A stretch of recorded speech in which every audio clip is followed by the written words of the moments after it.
when it comes to making changes in your organization, one of the things that I know you all know is that you're guaranteed to face some resistance. Nod your head if you're with me on this, that you will face resistance if you're going to be pushing for a change, okay? So we all know that. But the funny thing is, as much as we know that, I can't tell you how many times I find people who resist the resistance. You know, they know it's there, but they don't really want it to be there. And so they have this resistance to the resistance.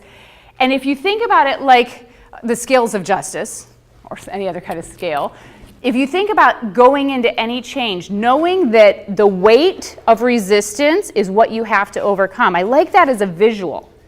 You know, thinking about the change. I've got to overcome, which means I've got to dump a whole lot of stuff in this other side in order to overcome that resistance. So I'm going to talk to you about what we're going to dump in on the other side. First, why is it that people resist change? I want us to really just take a look at this list and tell me what I've missed. You know, give me anything that's not up here that I've missed. But I want you to think about some of these things about why people resist change.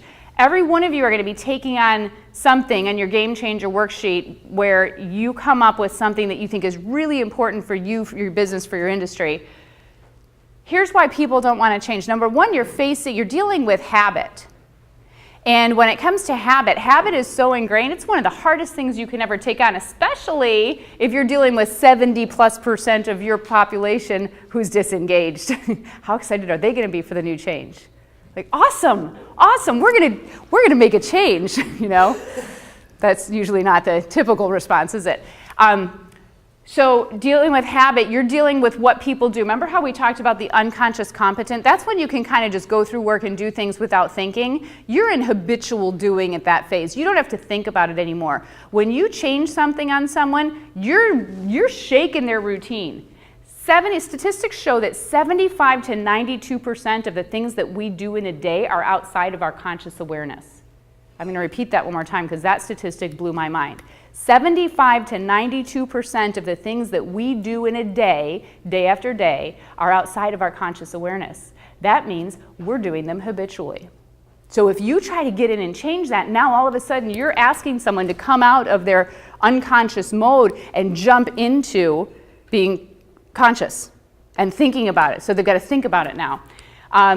They may feel a lack of ownership, so if a change is just handed to them, they don't own it. They haven't bought it yet. They haven't bought into it yet.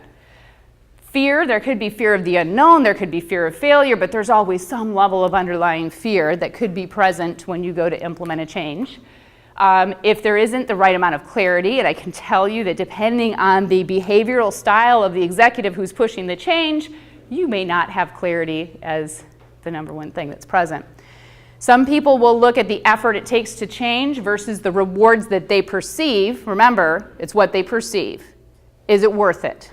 And if they haven't been sold the idea of the change, they may say, it's really not worth it, so I'm not doing this. It's going to take way more effort than reward. They may have lack of respect for their leadership. So think about that. When you think about some changes you've tried to have move, if you're working with someone who's in a position of leadership who's hugely influential, you typically don't have to worry about it too much, do you? But if you've got a leader that is not very well respected and you try to push change, what happens? Not so much, right? People may just look at it like this is going to be more work and I'm already out of time, right? And then the last one is just different behavioral styles will adapt to change at different levels. There are some people who just really, really dislike change. And there are others who will change for change's sake. So you've got to get to know who those people are and which ones carry the influence.